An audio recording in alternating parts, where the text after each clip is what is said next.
Babu ready Babu, camera action. Okay, find the angle between two diagonals of a cube. ఇది మనకి డిసిస్ and DRs లో important question, మనకి 7 marks కి అడగడానికి అవకాశం ఉంది. Find the angle between two diagonals of a cube.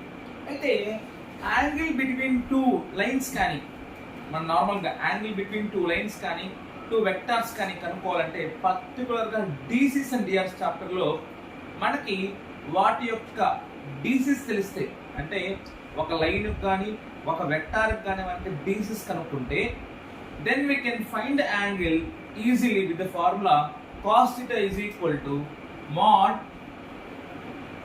L1 L2 plus M1 M2 plus N1 N2. cos θ is equal to mod L1 L2 plus M1 M2 plus N1 N2 అనే formula use చేసి మనము angle between two vectors ఇది కనుక్కోవచ్చు. అయితే first of all ఎప్పుడు కనుక్కోవచ్చు ఇది? L1 L2 M1 M2 N1 అంటే ఏంటివి? ఇవి డైరెక్షన్ కొసైన్స్. సో కాబట్టి ఒక లైన్కి కానీ ఒక వెక్టార్కి కానీ ఫస్ట్ మనం ఏం కనుక్కోవాలంటే డైరెక్షన్ కొసైన్స్ కనుక్కోవాలి.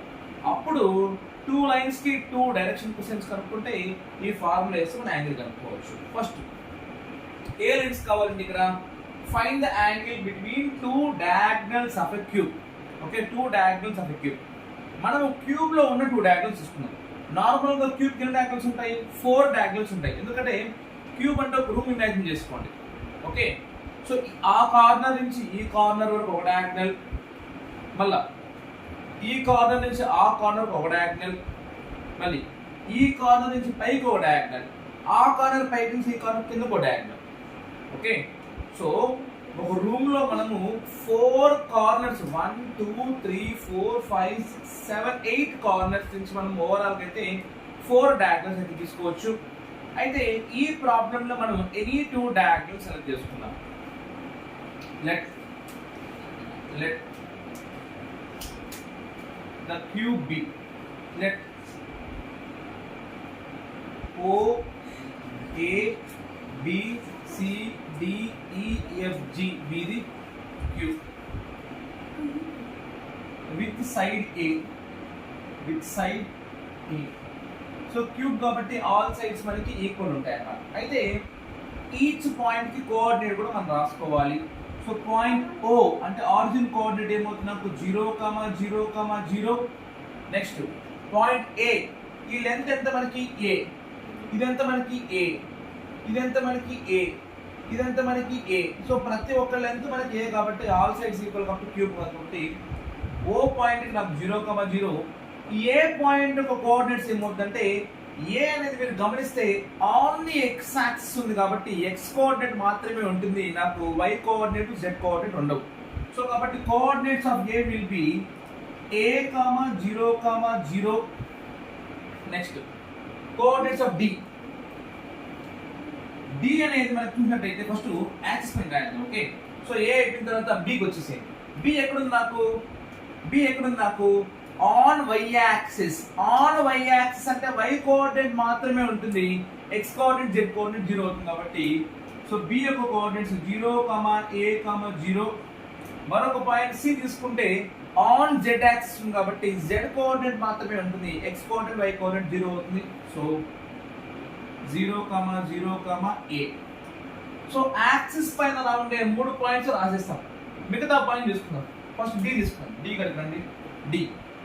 D అనేది యాక్సిస్ పైన లేదు, క్లియర్ గా అర్థమవుతుంది. కానీ ఏ ప్లేన్ లో ఉందంటే XZ ప్లేన్. బేస్ ఏంటంటే XZ ప్లేన్ లో ఉంది. XZ ప్లేన్ లో ఉంటే y కోఆర్డినేట్ 0. ఎందుకు? y కోఆర్డినేట్ ఉంటే ఎలా ఉంటుంది? హైట్ లో ఉంటుంది. ఒకవేళ ఒక పాయింట్ కి y కోఆర్డినేట్ ఉంటే ఎలా ఉండాలి? నాకు సర్టెన్ హైట్ లో ఉండాలి. బట్ నాకు D బేస్ లో ఉంది కదా, క్లియర్ గా అర్థమవుతుంది. ఏ ప్లేన్ లో ఉంది? XZ ప్లేన్ లో ఉంది. XZ ప్లేన్ లో ఉంటే XZ మాత్రమే ఉంటాయి, y ఏమవుతుంది నాకు? 0. A, 0, A, y 0.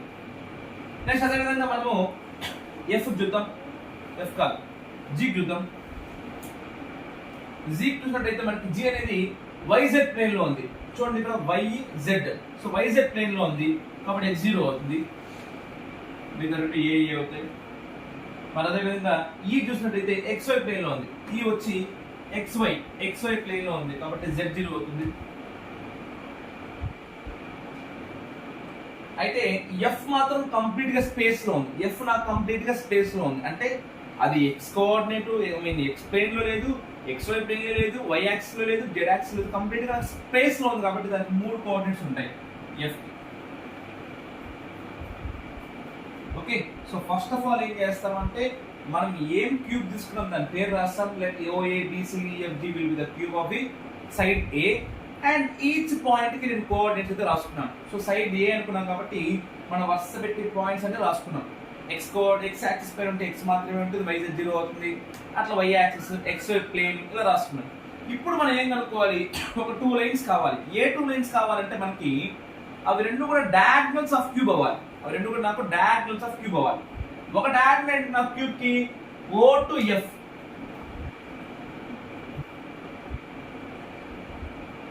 O to F ఒక diagonal. Okay, let OF be diagonal 1, let OF be diagonal 1 and ఇంకో డయాగ్నల్ ఏం తీసుకుందాం మనము, OF ఒక డయాగ్నల్. ఇంకో డయాగ్నల్ ఏం తీసుకోవచ్చు మనము, ఈ కార్నర్ నుంచి ఆ కార్నర్ తీసుకున్నాం. నెక్స్ట్ EC తీసుకోవచ్చు కదా, ఒకటి OF లేదా ఇంకోటి AG తీసుకోవచ్చు. AG ఈ కార్నర్ నుంచి ఆ కార్నర్ కి, ఇక్కడ ఎక్కడ ఉంది నాకు YZ ప్లేన్ లో ఉంది. ఈ కార్నర్ అంటే ఈ లాస్ట్ పాయింట్ నుంచి ఆ లాస్ట్ పాయింట్ తీసుకున్నాను. ఓకే, అర్థమైందా? So let AG be diagonal 2,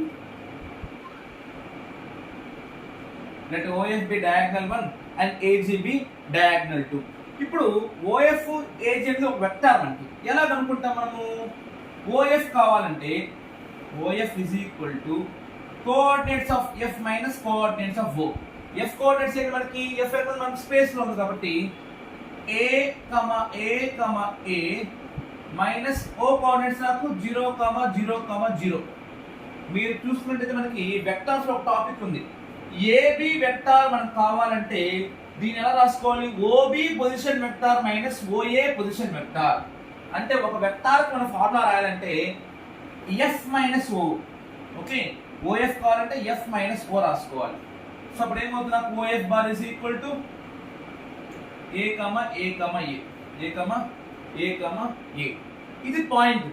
ఇది పాయింట్ అయితే నాకు DR ఏమవుతుంది, ఏమవుతుంది 1, 1. ఏదో డివైడ్ చేసుకుంటే నాకు ఏమొస్తుంది, DRs A అయితే డివైడ్ చేస్తే ఏమవుతుంది నాకు 1:1.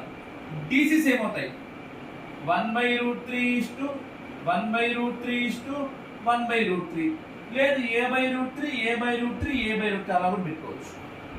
ఓకే, నెక్స్ట్ పక్కన పెడితే నెక్స్ట్ ఇంకో డయాగ్నల్ ఏముంది మనకి, AG అంటే దేన్ని సపరేట్ చేయాలి, G మైనస్ A. G ఏముంది నాకు 0, A మైనస్ A ఏముంది నాకు A, 0, 0. సో ఏమొస్తుంది నాకు 0 minus A minus A minus 0 A minus 0 A. అప్పుడు ఏమవుతుంది నాకు రేషియో -A:A అంటే -1:1:1. అప్పుడు డైరెక్షన్ రేషియోస్ వచ్చేస్తుంది మనకి. డైరెక్షన్ కొసైన్స్ ఏమవుతుంది, -1/√3 సో దీన్ని ఒకదాన్ని ఏమనుకోవాలి మనము, L1 M1 N1, ఇంకో దాన్ని L2 M2 N2. L1 M1 N1 ఇంకోటి L2 M2 N2. ఓకే, చూడండి ఫార్ములా ఏంటి మనకి, cos theta is equal to L1 L2 plus M1 M2 plus N1 N2. So cos theta is equal to L1 L2 1/√3 into -1/√3 -1/√3 into 1/√3 plus M1 M2 1/√3 into 1/√3 1/√3 into 1/√3 plus N1 N2 1/√3 into 1/√3 1/√3 into 1/√3. So ఏమవుతుంది నాకు -1/3 plus 1/3 plus 1/3 రెండు cancel. cos theta is equal to 1/3. cos theta is equal to 1/3. So చాలా important question. Angle between two diagonals of a cube is always cos inverse of 1 by 3 లేదా cos theta is equal to 1 by 3. Right? Thank you.